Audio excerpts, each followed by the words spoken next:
رات کسی طرح بھی ہو، اس رات میں مکہ والے میرے اوپر حملہ نہیں کر سکتے ہیں۔ اس لیے رسول پاک علیہ السلام کا فرمان ہے۔ اس وقت حضرت علی رضی اللہ تعالیٰ عنہ کی عمر کتنی ہے آپ اندازہ لگاؤ، غالباً 23 سال کی آپ کی عمر ہے، 23 سال کی آپ کی عمر ہے۔ بستر نبوت پر حضرت علی رضی اللہ تعالیٰ عنہ آرام فرما ہے۔ الغرض رسول پاک علیہ السلام ہجرت کر گئے، رسول پاک علیہ السلام مدینہ المنورہ تشریف لے گئے۔ حضرت علی رضی اللہ تعالیٰ عنہ ادھر جب صبح ہوتی ہے، آپ تمام مکہ والوں کی امانتوں کو مکہ والوں کے حوالے کر دیا۔ القصہ مختصر میں آپ کو بتاتا ہوا چلوں کہ جب حضرت علی رضی اللہ تعالیٰ عنہ مدینہ المنورہ تشریف لے گئے، ادھر مکہ والوں کو چین نہیں پڑ رہا تھا، مسلمان چین و سکون کی زندگی سوئے، یہ مکہ والوں کو گوارا نہیں تھا، دشمن رسول کو گوارا نہیں تھا، منافق مکہ کو گوارا نہیں تھا، کفار مکہ کو گوارا نہیں تھا کہ مسلمان کہیں بھی رہے اور وہ سکون و چین کی نیند سو سکے۔ میں آج بلا چون و چرا کہنا چاہتا ہوں، جب کل کے کفار مکہ کو مسلمانوں کے سکون کی نیند اچھی نہیں لگ رہی تھی، جب کل کے دشمنوں کو مسلمانوں کی زندگی بہتر نہیں لگ رہی تھی، جب کل کے کفار مکہ کے لوگوں کو مسلمانوں کی زندگی بہتر ان کو برداشت نہیں تھی، تو آج کے دور میں جس دنیا کے اندر جو مسلمانوں کے خلاف حکومتیں ہیں، ان کو اگر مسلمانوں کی زندگی اچھی نہیں لگتی ہے تو آپ اس تاریخ کو اٹھاؤ اور سیرت رسول کو پڑھو۔ سیرت رسول کو آپ پڑھتے چلے جاؤ گے، آپ کو صبر ملتا چلا جائے گا۔ سیرت علی پڑھتے چلے جاؤ گے، آپ کو اندازہ لگتا چلا جائے گا کہ جب دشمن مکہ کو کل مسلمانوں کو جینا اچھا نہیں لگ رہا تھا، کفار مکہ کو کل جب مسلمانوں کی زندگی اچھی نہیں لگ رہی تھی، تو آج کے دشمن اسلام کو ہماری آپ کی زندگی، امت محمدیہ کی زندگی آج کے لوگوں کو کیسی اچھی لگے گی؟ بالکل نہیں اچھی لگے گی۔ وہ اپنا کام کل بھی کیے تھے، ادھر جانثار رسول کل بھی اپنا کام کیے تھے، ادھر آج بھی دشمنان رسول اپنا کام کر رہے ہیں، ادھر وفادار رسول اپنا کام کر رہے ہیں۔ نہ کل مسلمان گھبرایا تھا، نہ مسلمان آج گھبرا رہا ہے۔ عرض کرتا ہوں مختصر میں گفتگو میں آپ کے حوالے کروں، آپ کے گوشے گزار کرتا چلوں۔ خانے جنگ خندق کا واقعہ آپ مختصر میں چند لفظوں میں آپ ملاحظہ کیجئے۔ جب خندق کا وقت آتا ہے، رسول پاک علیہ السلام نے دیکھا کہ دشمن سامنے ہے، اس طرف مکہ والوں کا لشکر ہے، ادھر مدینہ والوں کا لشکر ہے۔ حضرت علی رضی اللہ تعالیٰ عنہ کو رسول پاک نے آواز دیا، ہے کوئی مقابلے میں خالد ابن ولید کے جو آئے اور مقابلہ کرے؟ حضرت علی نے آواز دیا تھا کہ یا رسول اللہ، خالد کے مقابلے میں علی کافی ہے۔ حضرت علی رضی اللہ تعالیٰ عنہ اپنے گھوڑے پہ سوار ہوتے ہیں، اپنے میان سے تلوار کو نکالتے ہیں۔ رسول پاک علیہ السلام نے کئی مرتبہ حضرت علی کے لیے فرمایا کہ دنیا میں علی جیسا کوئی بہادر نہیں ہے اور ذوالفقار جیسی دنیا میں کوئی تلوار نہیں ہے۔ ایک طرف بہادر ایسا تھا جو دنیا کا نرالا بہادر تھا، ایک طرف حضرت علی کے ہاتھ میں جو ذوالفقار تھی وہ تلوار دنیا سے نرالا تھی، وہ دنیا سے وہ تلوار آنا تھی۔ حضرت علی رضی اللہ تعالیٰ عنہ خالد ابن ولید کے مقابلے میں، اس وقت حضرت خالد ابن ولید ایمان نہیں لائے تھے۔ میں آپ کو بتاتا چلوں، کہیں کسی کے ذہن میں یہ سوال پیدا ہو کہ حضرت خالد ابن ولید تو ایمان لا چکے ہوں گے شاید، میں آپ کو بتاؤں خالد ابن ولید رضی اللہ تعالیٰ عنہ خندق کے جنگ خندق کے وقت آپ ایمان نہیں لائے تھے۔ حضرت علی رضی اللہ تعالیٰ عنہ نے خالد ابن ولید کو کئی پٹخنی دیے، کئی مرتبہ آپ کو پٹخنی۔ اس کے بعد میں حضرت خالد ابن ولید اپنی شکست مان لی اور خندق کے پار چھلانگ لگا دی۔ اس کے بعد میں کہا کہ علی سے لڑنا میرے بس کی نہیں ہے، مسلمانوں کا مقابلہ کرنا میرے بس کی بات نہیں ہے۔ اب آئیے لگے ہاتھوں فاتح خیبر کی تاریخ کو ملاحظہ کیجئے. تاریخ یہ بھی فاتح خیبر کی ہے, تاریخ وہ بھی فاتح خیبر کی ہے.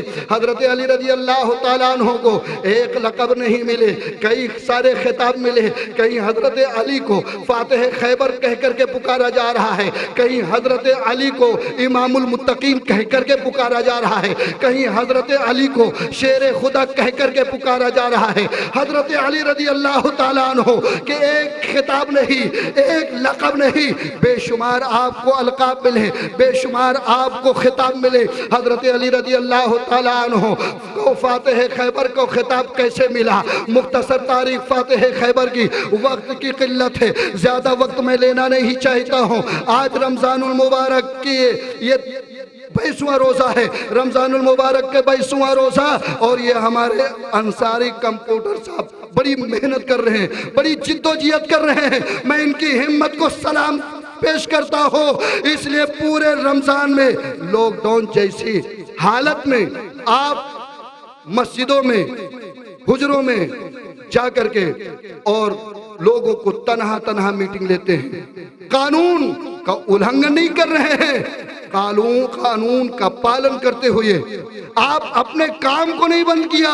اور یوٹیوب کے ذریعے, آپ کے چینل کے ذریعے یہ پیغام جائے گا کہ یارو دیکھو میں وفادار ہند ہوں, ایسا وفادار ہند ہوں, ایسا وفادار ہند ہوں کہ جب ضرورت پڑی تھی تو تنے تنہا بھی مسجدوں کا دورہ کیا تھا, اور جب ضرورت پڑی تھی تو لاکھوں میں بھی ویڈیو بنائی گئی تھی, اور جب ضرورت پڑی تھی تو ہزاروں میں بھی ویڈیو بنائی گئی تھی. یہ رمضان المبارک کا مہینہ ہے, یہ آپ کی محنت ہے, یہ آپ کی محنت کی کاوشوں کا نتیجہ ہے جو آج لوگ سننے کو پا رہے ہیں کہ رمضان المبارک میں جنگ بدر بھی ہوئی ہے. کیونکہ خطیب الہند حضرت علامہ مولانا نور الہدیٰ صاحب قبلہ نوری کہ پچھلے دن خطاب ہوا, وہ جو ہے تاریخ بدر کے اوپر, جنگ بدر کے اوپر بہترین, نایاب, شاندار, چاندار خطاب جنگ بدر پہ ملاحظہ کیا سبھی لوگوں نے.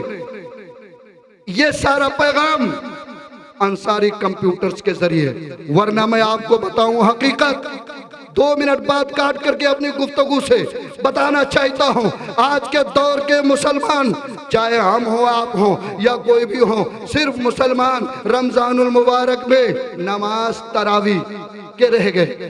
بے شک ہونا بھی چاہیے, نماز تراویح ہونا چاہیے, رمضان کے روزے فرض ہیں تو رمضان ہی میں رکھے جائیں گے. مگر میرا کہنے کا مقصد یہ نہیں ہے کہ رمضان میں روزے فرض ہیں تو نہ رکھے جائیں, بے شک رکھے جائیں. رمضان المبارک کے روزے جہاں رکھے جائیں وہی تراویح بھی پڑھی جائے, ختم قرآن شریف کا بھی اہتمام کیا جائے, وہیں پہ کم سے کم اپنے اسلاف کی تاریخ تو پڑھی جائے کہ اس مہینے کی کون کون سی تاریخ ہے. میں اپنی قوم کو بتانا چاہتا ہوں کہ رمضان المبارک کے اندر جنگ بدر بھی ہوئی ہے, رمضان المبارک کے مہینے میں مکہ بھی فتح ہوا ہے, رمضان المبارک کے مہینے میں حضرت علی کے اوپر وار بھی ہوا ہے, رمضان المبارک کے مہینے میں حضرت علی کی شہادت بھی ہوئی ہے. یہ کب ہماری قوم پڑھے گی, کب سنے گی؟ اس مہینے کی اور بھی تمام ساری تاریخیں ہیں جو مسلمانوں کے دل و دماغ کو جھنجھوڑنے کے لیے کافی ہے. مگر ہم اس طرح سوئے ہوئے ہیں جس کی کوئی حد نہیں. اب سونے پہ بات آئی ہے تو وہ بھی حضرت علی کے قول سے شروع کرے گفتگو کو. حضرت علی رضی اللہ تعالیٰ عنہ فرماتے ہیں کہ جب آدمی نیند میں سو جائے تو اسے پانی کی چھینٹوں سے جگایا جا سکتا ہے, اسے پانی کے چھینٹوں سے جگایا جا سکتا ہے, مگر جب قوم سو جائے تو اسے پانی کی چھینٹوں کی ضرورت نہیں پڑتی ہے, پانی کی چھینٹوں سے وہ نہیں جگتا ہے, بلکہ اسے قوم کے لہو کی ضرورت ہوتی ہے. جب قوم کے لہو کی ضرورت ہوتی ہے, جب لہو ابلتا ہے تب قوم کا نوجوان بیدار ہوتا ہے, تب قوم بیدار ہوتی ہے.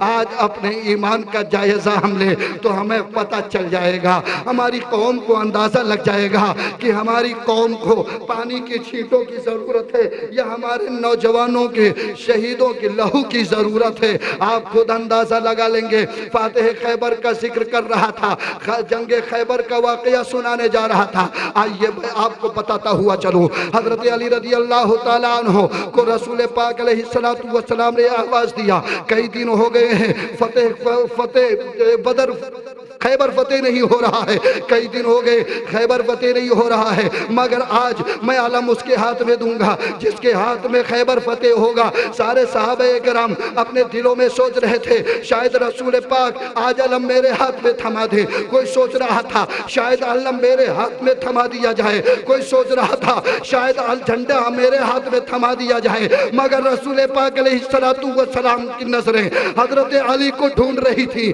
حضرت علی کو رسول پاک نے آواز دیا کہ اے علی کہاں ہو؟ حضرت علی نے کہا یا رسول اللہ میری آنکھوں میں درد ہے. رسول پاک نے حضرت علی کو بلایا اور اپنا لعاب دہن نکالا, حضرت علی کی آنکھوں میں لگایا. حضرت علی خود فرماتے ہیں کہ جب سے رسول پاک نے جنگ خیبر کے وقت میں میرے آنکھوں میں لعاب دہن لگایا تھا, اس کے بعد سے تا عمر میری آنکھ میں کبھی درد محسوس نہیں ہوا. اور رسول پاک نے علم میرے ہاتھ میں دے دیا اور کہا علی خیبر کی فتح میں تمہارے ہاتھوں سے دیکھ رہا ہوں. حضرت علی رضی اللہ تعالیٰ عنہ خیبر کے میدان میں یہودیوں کا سب سے بڑا قلعہ, طاقتور قلعہ خیبر. حضرت علی رضی اللہ تعالیٰ عنہ خیبر کے میدان میں, ادھر یہودیوں کے بڑے بڑے نامور پہلوان میدان بدر میں, میدان خیبر میں حضرت علی رضی اللہ تعالیٰ عنہ کے مقابلے میں مرحب نام کا پہلوان آپ کے سامنے آیا. حضرت علی رضی اللہ تعالیٰ عنہ نے اپنی ڈھال کو اٹھایا, شمشیر کی ذوالفقار نکالی, ایک طرف ڈھال ہے ایک طرف ذوالفقار تلوار ہے. مرحب کی تلوار آپ کے ڈھال پر پڑی, آپ کے ڈھال کے دو ٹکڑے ہو گئے, آپ کی ڈھال ٹوٹ جاتی ہے. حضرت علی رضی اللہ تعالیٰ عنہ کہ جب ڈھال ٹوٹ جاتی ہے مرحب نے کہا اے علی بتاؤ اب کون تمہیں بچائے گا؟ حضرت علی رضی اللہ تعالیٰ عنہ خیبر کے قلعے کے دروازے پہ لوگوں کو للکار رہے تھے, دشمنوں کو للکار رہے تھے. حضرت علی رضی اللہ تعالیٰ عنہ نے بڑھ کر خیبر کے قلعے کے دروازے کو اپنے ہاتھوں سے پکڑا اور خیبر کے قلعے کے دروازے کو ہاتھ میں لیا. اس کو خیبر کے قلعے کے دروازے کو حضرت علی رضی اللہ تعالیٰ عنہ نے ہاتھ سے پکڑا اور دروازے کو اپنے ہاتھ میں لے لیا. مرحب دیکھ کر کے دنگ ہے کہ آخر یہ کون سی بلا کی طاقت ہے, یہ انسان ہے یا کوئی جن ہے جس دروازے کو ڈھکیلنے کے لیے, دھکا دینے کے لیے, بند کرنے کے لیے 40 پہلوان روزانہ دھکے دے کر کے بند کرتے ہلاتے ہیں. تب جو دروازہ ہلتا ہے اس کو حضرت علی رضی اللہ تعالیٰ عنہ کہ وہ ساتھ ہے جو ایک ہاتھ سے ایک گلاب کے پھول کے مانند آپ نے خیبر کے دروازے کو اکھاڑ کر کے اور اس کو ڈھال بنا لیتے ہیں. مرحب سے کہا اب کون ہے تجھے بچانے والا؟ بتا تو کرنا چاہتا ہے یا ایمان لا کر کے مسلمان ہونا چاہتا ہے؟ تو بچنا چاہتا ہے یا مسلمان ہونا چاہتا ہے؟ اس نے حضرت علی کی للکار کو دیکھ کر کے وہ بھاگنے کو تھا. حضرت علی رضی اللہ تعالیٰ عنہ نے اپنی تلوار کو نکالی اور مرحب کے سینے پہ آر سے پار کر دیا. وہ جنگ تھی, خیبر کا فتح ہونا تھا. حضرت علی رضی اللہ تعالیٰ عنہ کو فاتح خیبر کا خطاب ملا. حضرت علی رضی اللہ تعالیٰ عنہ خیبر کو فتح کر کے واپس آتے ہیں, آپ کا خطاب وہاں سے فاتح خیبر کا ملتا ہے. وہ حضرت علی رضی اللہ تعالیٰ عنہ جب کوفہ کے بازار میں ہے اور آپ ایک پیڑ کے نیچے بیٹھ کر کے سوکھی ہوئی روٹی کھاتے ہیں, ایک شخص نے سوال کیا کہ علی آپ روٹی کھا رہے ہو تو آپ کو بہت درد محسوس ہو رہا ہے, ایسا لگ رہا ہے جیسے آپ کی کافی طاقت طاقت لگ رہی ہے، آپ سو کر رہے ہیں، جیسے آپ کے جبڑے کی طاقت بہت زیادہ صرفہ ہو رہی ہے۔ آپ تو خیبر کے قلعے کے دروازے کو ایک ہاتھ سے اکھاڑ لیا تھا۔ اے علی بات سمجھ میں نہیں آتی ہے، جو خیبر کے دروازے کو اکھاڑنے والا ہو، جس کا خطاب لقب فاتح خیبر کا ملنے والا ہو، وہ اگر آج لوہے کی روٹی بھی کھاتا تو وہ کھا جاتا، اسے تکلیف نہیں محسوس ہوتی۔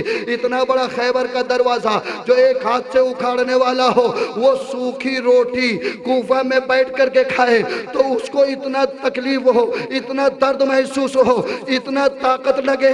آخر وجہ کیا ہے؟ حضرت علی رضی اللہ تعالیٰ عنہ کے جملے پہ قربان جاؤ، میں آپ کو حضرت علی کا وہ جملہ دینا چاہتا ہوں جو حضرت علی رضی اللہ تعالیٰ عنہ نے جملہ کوفے میں دیا تھا۔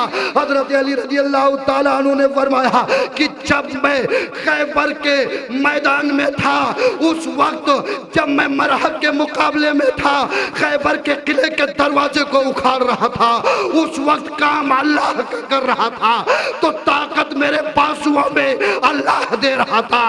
آج کوفہ کے پیڑ درخت کے نیچے وہ علی اپنا پیٹ بھرنے کے لیے کھا رہا ہے، اس لیے طاقت علی کی خرچہ ہو رہی ہے۔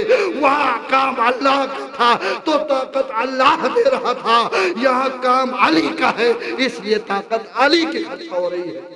قربان جاؤ، جملہ دیکھو۔ آج اللہ تبارک و تعالی اگر کسی کو طاقت دے دیتا ہے تو اکڑتا ہوا چلتا ہے، اگر کسی کو دولت دے دیتا ہے تو وہ زمین میں قدم اس کے نہیں پڑتے ہیں، ایسا لگتا ہے کہ وہ فضاؤں میں چل رہا ہو، پلین میں نہیں، وہ ویسے فضاؤں میں جیسے چل رہا ہو۔ اتنا غرور و گھمنڈ۔ تاریخ کے کچھ نقطے آپ حضرات کے اور گوش گزار کروں، پھر اپنی گفتگو کو میں تمام کروں۔ حضرت علی رضی اللہ تعالیٰ عنہ 40 ہجری میں آپ کی شہادت، 40 ہجری میں حضرت علی رضی اللہ تعالیٰ عنہ کی شہادت کوفہ کی جامع مسجد میں واقع ہوئی۔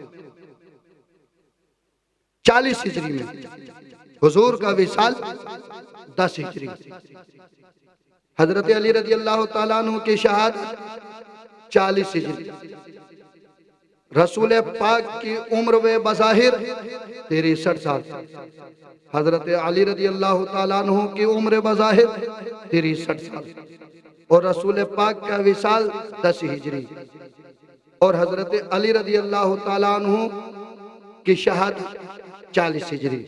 اس اعتبار سے بھی 30 سال کا فرق پتہ چلتا ہے، تاکہ کسی کو زیادہ گوڑا بھاگ لگانے کی ضرورت نہ پڑے، اس لیے میں بیچ میں وضاحت کر دیا۔ حضرت علی رضی اللہ تعالیٰ عنہ کی شہادت، آخر آپ کی شہادت سے بھی پہلے بھی شہادت وجود میں آئی۔ حضرت فاروق اعظم کی شہادت مسجد میں، حضرت عثمان غنی رضی اللہ تعالیٰ عنہ کی بھی شہادت مسجد نبوی میں، حضرت علی رضی اللہ تعالیٰ عنہ کی شہادت کوفہ کی جامع مسجد میں، حضرت علی رضی اللہ تعالیٰ عنہ کی شہادت میں ملوث ہونے والا مجرم بھی بنام مسلمان حضرت فاروق اعظم۔ آپ یہ سوچ رہے ہوں گے کہ بات حضرت علی کی ہو رہی تھی، درمیان میں حضرت فاروق اعظم کی تاریخ کیسے آ گئی؟ مگر وضاحت کے لیے میں آپ کو بتا رہا ہوں کہ آخر یہ حلق کے نیچے ان دشمنوں کے حلق کے نیچے ایسے قداور شخصیتوں کی خلافت کیوں نہیں اتر رہی تھی؟ اس کی وجہ کیا تھی؟ جب شہادت کرنے والے جو مجرمین تھے وہ کوئی غیر نہیں تھے، بنام مسلمان تھے۔ آخر وجہ کیا تھی؟ تو پیائی نہیں، میں آپ کو بلا چونو چرا بتانا چاہتا ہوں کہ سب کی شہادتیں بھی آئی نہیں ایک طرف، سب کی شہادتیں مسجد میں۔ آخر وجہ کیا؟ تو وجہ یہ تھی کہ اس وقت بھی کچھ لوگ تھے جو شاہانہ زندگی گزارنا چاہ رہے تھے. جیسے آج چند دن کے اندر تھوڑی سی دولت کی آ جاتی ہے تو غرور و تکبر میں آج کے بھی لوگ فرعون اور نمرود کے ناک کان کاٹ دیے کرتے ہیں. وہ تاریخ آپ کو دہرانا چاہتا ہوں، بتانا چاہتا ہوں. اس وقت بھی جو لوگ تھے وہ کوئی غیر نہیں تھے. اس وقت بھی یہود و نصارہ طاق میں لگے ہوئے تھے کہ جو مسلمانوں کا جو خلیفہ ہو، وہ خلیفہ جس کی بنیاد رسول پاک نے خلافت کی ڈالی ہو، وہ حکومت کی بنیاد جس کو پاک و منزہ کر کے رسول پاک علیہ السلام نے ڈالی ہو، خلافت کی حکومت اور آپ کی سلطنت جو پاک و منزہ تھی، اسی پہ عمل کرتے ہوئے جب یہود و نصارہ نے حضرت فاروق اعظم کو دیکھا تو برداشت نہ ہو سکا، برداشت نہ کر سکے. وہی عالم جب حضرت عثمان غنی کو دیکھا تو بھی برداشت نہ کر سکے یہود و نصارہ. وہی عالم جب سادگی پسندی کا جب حضرت علی رضی اللہ تعالیٰ عنہ کو دیکھا تو بھی نہ پسند کر سکے. اس لیے نہیں پسند کرتے تھے کہ اس وقت بھی کچھ لوگ تھے جو یہ چاہتے تھے کہ اتنی سادہ زندگی ہم کیسے گزار سکتے ہیں، کیونکہ اس وقت کے بھی دور میں کچھ لوگوں نے شاہ کسریٰ کے عیش و عشرت کو دیکھا تھا. اس وقت بھی لوگوں نے شاہ ایران کے آرام کو دیکھا تھا. وہ یہود و نصارہ مسلمانوں کو بھی ورغلانا چاہتے تھے کہ لوگوں تمہیں معلوم نہیں ہے جب رسول پاک کے تمہارے نبی کی حکومت تھی اس وقت محدود دائرہ تھا، وہ دائرہ تھا نجد و حجاز کا، مگر آج جب ان لوگوں کی حکومتیں آئی ہیں تو وہ نجد و حجاز سے نکل کر کے وہی دائرہ بڑا ہوا ہے، اور وہ دائرہ جو بڑا ہے وہ عراق کی سرزمین تک بھی پہنچا ہے، شام کو بھی گھیرا ہے، ایران کو بھی گھیرا ہے، مصر تک بھی پہنچا ہے، فلسطین تک بھی پہنچا ہے، شام تک بھی پہنچا ہے، یمن تک بھی پہنچا ہے. جب مسلمانوں کا دائرہ بڑھتا ہوا دیکھا وہ دشمنان اسلام کو برداشت نہ ہو سکا، اور مسلمانوں کی سادگی بھری زندگی کو ان لوگوں نے برداشت نہیں کیا. اس طرح کے دشمنوں کو تیار کرنا شروع کیا کہ تم کب تک گھٹ گھٹ کے اپنی زندگی کو گزارنا چاہو گے، کب تک اپنی زندگی کو ایسے برداشت کرو گے. جس ملک کا بادشاہ اپنے آپ کا جو پردھان منتری کہلانے والا ہو، جو اپنے وقت کا شاہ اعظم ہو، جو اپنے وقت کا خلیفہ ہو، وہ ایسا خلیفہ جو بالوں کے ریت میں اپنی زندگی کو بسر کرنا اچھا سمجھ رہا ہو، جو بادشاہ وقت سوکھی ہوئی روٹی کھانا پسند کرتا ہو، جو بادشاہ وقت جو پردھان منتری اپنے جسم پہ جو پھٹا ہوا لباس پہننا برداشت کر سکتا ہو، وہ اپنے وزراء کو کب اچھے کپڑے پہنتا ہوا دیکھ سکتا تھا، ہرگز نہیں پہنتا ہوا دیکھ سکتا تھا. اپنی رعایا کو کب وہ شان و شوکت بری زندگی گزارتے ہوئے دیکھنا چاہ رہے تھے، ہرگز نہیں. وہ کہتے تھے جیسے زندگی تمہارا خلیفہ گزارتا ہے، جیسا تمہارا خلیفہ سادگی کے ساتھ زندگی گزارتا ہے، ویسے تم وزیر ہو، تم کو بھی زندگی گزارنا پڑے گا. تم رعایا ہو، تم کو بھی ویسے زندگی گزارنی پڑے گی. اگر تمہارا بادشاہ، اگر تمہارا خلیفہ، اگر پردھان منتری، میں آپ کو پردھان منتری کہہ رہا ہوں، میں اس لیے کہہ رہا ہوں کہ لوگ نہیں سمجھ پائیں گے خلیفہ کسے کہتے ہیں، اس لیے وضاحت کر رہا ہوں کہ کل کا وہ پردھان منتری کیسے اپنی زندگی کو گزارتا تھا. وہ بالوں کا ریت ہوتا تھا مگر اس میں اپنی زندگی کو گزارنا فخر محسوس کرتا تھا. وہ کل کا وزیر اعظم جو ہے سوکھی ہوئی روٹی کھا کر کے اپنی زندگی کو گزارنا فخر محسوس کرتا تھا. وہ یہودیوں کو برداشت نہ ہو سکا، وہ نصرانیوں کو برداشت نہیں ہوا. گویا وہ تو حملہ کر نہیں سکتے تھے، انہوں نے سوچا کچھ مسلمانوں کو توڑا جائے اور ان کو منافق بنایا جائے، ان کو لالچ دیا جائے اور ان کو شان و شوکت کا جاؤ جلال کا لالچ دیا جائے اور ان خلیفوں کو شہادت کا جام پلا دیا جائے. کل کے بھی لوگ لالچی تھے، آج کے بھی لوگ لالچی ہیں. یہ مت سمجھ لینا، یہ مت سمجھ لینا کہ کل کا اگر عبد الرحمن بن ملجم مسلمان کا نام رکھنے والا مجرم علی ہو، تو آج کبھی کوئی بنام مسلمان ہو جو مسلمان کا دشمن ہو اور یہ کہہ کر کے تسلیم کر لیا جائے کہ فلاں بھی مسلمان ہے، تو آپ کو بتانا چاہتا ہو آپ تاریخ اسلام پڑھو۔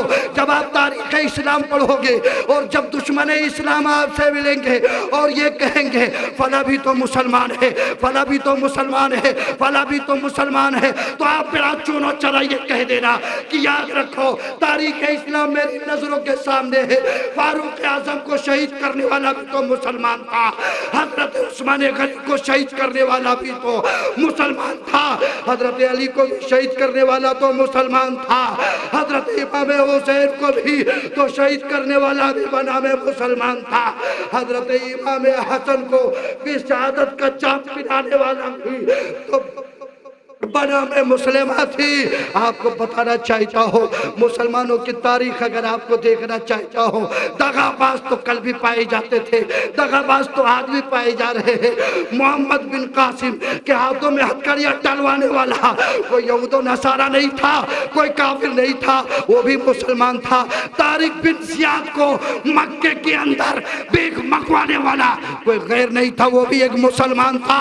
موسیٰ بن نصیر کے ہاتھوں میں ہتھکڑیاں ڈلوا کر کے غارِ کعبہ میں بھیک منگوانے والا کوئی غیر نہیں تھا، وہ بھی مسلمان تھا۔ تاریخ اسلام پڑھو، کل کی جب تاریخ پڑھو گے، آج کے جب منظر دیکھو گے تو کل کی بھی تاریخ ملاؤ گے تو کل بھی دغا باز آپ کو ملیں گے، اور آج بھی جب آپ نیوز پہ بیٹھ کے ہوئے دیکھو گے کچھ لوگوں کو تو کل کی تاریخ میں کل کے دغا بازوں کو آپ پڑھو گے اور آج کے دغا بازوں کو آپ دیکھتے ہوئے نظر آؤ گے۔ کل بھی دشمن اسلام زندہ تھے، آج بھی دشمن اسلام زندہ ہے، کل بھی دشمن اسلام اپنے میں پائے جاتے تھے زیادہ، آج بھی دشمن اسلام اپنوں میں پائے جاتے ہیں زیادہ۔ القصہ میں آپ کو بتاؤں، وہ کوفہ کی سرزمین ہے، حضرت علی رضی اللہ تعالیٰ عنہ کوفے کے اندر ہے۔ 18 رمضان المبارک، بالکل اپنی گفتگو کو میں سمیٹ رہا ہوں۔ حضرت علی رضی اللہ تعالیٰ عنہ 18 رمضان 40 ہجری، امام حسن رضی اللہ تعالیٰ عنہ کو عصر کے بعد بلایا اور کہا بیٹا میں چاہتا ہوں کہ آج کی افطاری تمہاری بہن ام کلثوم کے گھر پہ کیا جائے، اور ایک تاریخ کی وضاحت کریں۔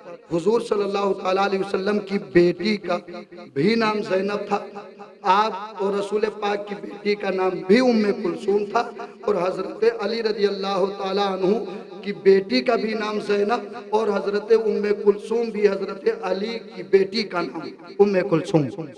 حضرت علی رضی اللہ تعالیٰ عنہ نے کہا حسن آج میں چاہتا ہوں کہ افطاری تمہاری بہن ام کلثوم کے یہاں کر لیا جائے۔ حضرت امام حسن رضی اللہ تعالیٰ عنہ نے کہا ابا حضور جیسی آپ کی مرضی۔ افطاری کے وقت حضرت علی رضی اللہ تعالیٰ عنہ حضرت ام کلثوم کے گھر تشریف لے گئے۔ کون سی تاریخ ہے؟ 18 رمضان المبارک 40 ہجری، آپ تشریف لے گئے حضرت ام کلثوم اپنی بیٹی کے گھر۔ آپ نے جب دسترخوان پہ افطاری کو دیکھا تو کھجور اور دودھ اور نمک اور روٹی، یہ چیزیں آپ نے دسترخوان پہ دیکھی۔ مسلمانوں تاریخ کو دیکھو، آج مجھے افسوس ہوتا ہے کہ آج ہمارے پاس کھانے کے لیے کتنے اچھے اچھے کھانے ہوتے ہیں، پہننے کے لیے کتنے اچھے کپڑے ہوا کرتے ہیں، مگر قربان جاؤ وہ حضرت علی رضی اللہ تعالیٰ عنہ کی ذات پر جو مصر کا بھی بادشاہ ہو، مصر کا بھی پردھان منتری ہو، یمن کا بھی پردھان منتری ہو، مصر کا بھی پردھان منتری، یمن کا بھی پردھان منتری، ایران کا بھی پردھان منتری، عراق کا بھی پردھان منتری، نجد و حجاز کا بھی پردھان منتری، فلسطین کا بھی پردھان منتری، مصر کا بھی پردھان منتری، اتنے ملکوں کا پردھان منتری دسترخوان پہ بیٹھا ہوا کیا اپنی بیٹی سے کہہ رہا ہے، وہ پردھان منتری حضرت علی رضی اللہ تعالیٰ عنہ کہتے ہیں اے میری بیٹی ام کلثوم، کیا تمہیں معلوم نہیں ہے تم نے اپنے باپ کو کبھی دسترخوان پر 2 طرح سے زیادہ کھانا کھاتے ہوئے کبھی دیکھا ہے؟ حضرت ام کلثوم نے کہا ابا حضور میں نے کبھی نہیں دیکھا۔ تو کہا بیٹا جب تم اپنے باپ کو کبھی 2 سے زیادہ کھانا دسترخوان پر دیکھنا نہیں دیکھا ہے تو آج تم اپنے باپ کے سامنے اتنے طریقے کے کھانے کیوں لگا دیے ہیں؟ وجہ کیا ہے؟ کہا ابا حضور غلطی ہو گئی۔ حضرت علی رضی اللہ تعالیٰ عنہ نے فرمایا کہ بیٹی دودھ اور جو ہے کھجور کو ہٹا لو، آج علی کا دل چاہ رہا ہے کہ نمک اور جو کی روٹی سے افطاری کر لے، وہ آپ کی غذا ہے، وہ آپ کا کھانا ہے۔ جو کئی ملکوں کا پردھان منتری ہو، کئی ملکوں کا خلیفہ ہو، اس کا غذا، اس کا کھانا کیا ہے؟ اس کا کھانا ہے جو کی روٹی اور نمک۔ حضرت علی رضی اللہ تعالیٰ عنہ نے اسی کو افطاری کیا اور اسی کو کھانا بنایا، اسی کو کھانے میں کھایا اور آپ واپس ہوئے، عشاء کی نماز آپ نے پڑھایا، اس کے بعد میں آپ چلے گئے بستر، اپنے بستر پہ آرام کرنے کے لیے۔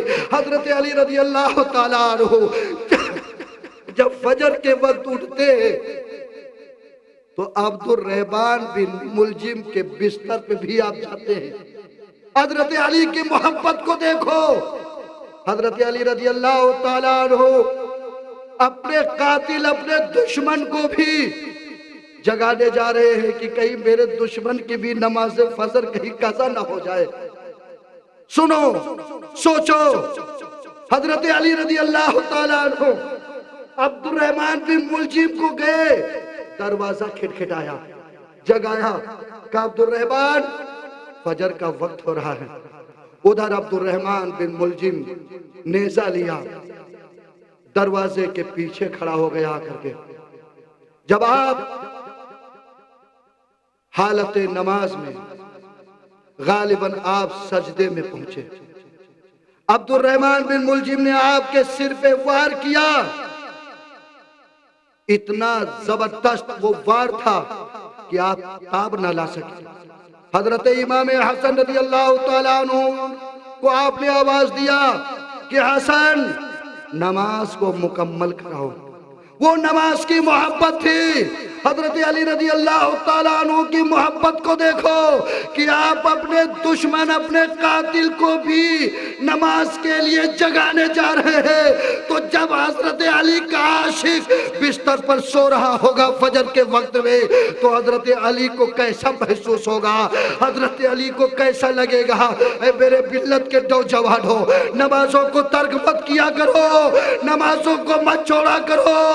امام علی نے، حضرت علی نے بستر سے اپنے دشمن کو بھی جگایا تھا نماز کے لیے۔ عبد الرحمن بن ملجم نے آپ کے اوپر وار کیا، آپ تاب نہ لا سکے۔ آپ حضرت امام حسن نے نماز ادا کرائی۔ اس کے بعد میں عبد الرحمن بن ملجم کو لوگوں نے پکڑ لیا۔ حضرت علی رضی اللہ تعالیٰ عنہ کو جب ہوش بھی آیا، آپ رضی اللہ تعالیٰ عنہ نے فرمایا کہ اے لوگوں، اگر میں زندہ رہا، اگر میں اس وار سے بچ جاتا ہوں، اگر میری زندگی بچتی ہے تو یاد رکھنا عبد الرحمن بن ملجم کو میں اپنے حساب سے اس کو سزا دوں گا۔ اگر خدا نہ خواستہ میں شہید ہو جاتا ہوں، میں اس دار فانی سے چلا جاتا ہوں، تو صرف عبد الرحمن بن ملجم کو سزا دی جائے۔ قتل کا بدلہ قتل ہے، عبد الرحمن بن ملجم کو ہی سزا ملنی چاہیے، نہ کہ عبد الرحمن کے گھر والوں کو بھی سزا ملنی چاہیے، نہ ان کے رشتہ داروں کو ملنی چاہیے، نہ ان کے خاندانوں کو ملنی چاہیے۔ میں آج کی حکومت کو بتانا چاہتا ہوں کہ اگر تاریخ دیکھنا چاہتے ہو ہماری تو اٹھاؤ تاریخ اور پڑھو تاریخ اسلام۔ حضرت علی رضی اللہ تعالیٰ عنہ کے قول کو ملاحظہ کرو۔ حضرت علی رضی اللہ تعالیٰ عنہ نے فرمایا تھا کہ جو میرا قاتل ہے وہ میرا قاتل ہے، اس کو سزا صرف اسی کو ملنی چاہیے، اس کے خاندان کو نہیں ملنی چاہیے، اس کے رشتہ داروں کو نہیں ملنی چاہیے، اس کے دوستوں کو نہیں ملنی چاہیے، بلکہ جو اصل مجرم ہے سزا اسی کو ملنا چاہیے۔ آپ دیکھو حضرت علی رضی اللہ تعالیٰ عنہ کی وہ تاریخ ہے۔ آپ تشریف لائے تو کہاں تشریف لائے؟ آپ جب تشریف لائے تو خانہ کعبہ کے اندر تشریف لائے، اور جب آپ کی جوانی پہ آپ کی عمر پہنچتی ہے تو وہ خانہ کعبہ کو پاک کرنے کے لیے رسول پاک نے حضرت علی کو حکم دیا اور کہا اے علی میں جانتا ہوں تم خانہ کعبہ کی عظمت بن کر کے آئے، تم خانہ کعبہ میں واحد ہو جو خانہ کعبہ میں آنے والے ہو، اور میں یہ چاہتا ہوں کہ اللہ تبارک و تعالیٰ تمہارے ہی ہاتھوں سے خانہ کعبہ کو پاک کرا دے۔ حضرت علی رضی اللہ تعالیٰ عنہ خانہ کعبہ میں تشریف لا رہے ہیں اور حضرت علی کے ہاتھوں سے خانہ کعبہ بتوں سے پاک ہو رہا ہے، اور حضرت علی جاتے جاتے یہ پیغام دنیا والوں کو دے کر کے جا رہے ہیں کہ اے لوگوں، آنے والا جب آ رہا ہے علی کی شکل میں تو عظمت کعبہ بن کر کے آ رہا ہے، اور جب جا رہا ہے تو عظمت مسجد کا پیغام دے کر کے جا رہا ہے۔ وہ علی کی زندگی ہے۔ علی جب آئے تو خانہ کعبہ میں آئے، علی کی جوانی آئی تو خانہ کعبہ بتوں سے پاک ہوا، اور علی کا جب آخری وقت آیا تو وہ مسجد کو چنا۔ آخری وقت ہے، مسجد نبوی ہے، اور جب آنا ہے تو خانہ کعبہ ہے۔ خانہ کعبہ حضرت علی رضی اللہ تعالیٰ عنہ ایک پہچان بن کر کے ایسی آتے ہیں جو دنیا میں کوئی ایسا نہ آ سکا، اور جب آپ جاتے ہیں تو ایسی تاریخ لکھ کر کے جاتے ہیں کہ آنے والا مزہ تو جب ہے جب آنے والا آئے تو خانہ کعبہ سے آئے آواز دیتا ہوا آئے، اور جب جائے تو مسجد نبوی مسجد سے بھی آواز دیتا ہوا چلا جائے۔ آپ رضی اللہ تعالیٰ عنہ مسجد کوفہ کی جامع مسجد میں آپ کی شہادت 21 رمضان المبارک کی واقع ہوئی۔ 19 رمضان کو کہ فجر میں آپ کو نیزہ لگا، اور 21 رمضان المبارک کہ آپ کی شہادت ہوتی ہے۔ انا للہ و انا الیہ راجعون۔ آمین وآخر الدعوانا ان الحمدللہ رب العالمین۔ خوب کی شیر چمن پھول چنے شاد رہے، خوب کی شیر چمن پھول چنے شاد رہے، باغ با جاتا ہوں میں گلشن تیرا آباد رہے۔ وآخر الدعوانا ان الحمدللہ رب العالمین۔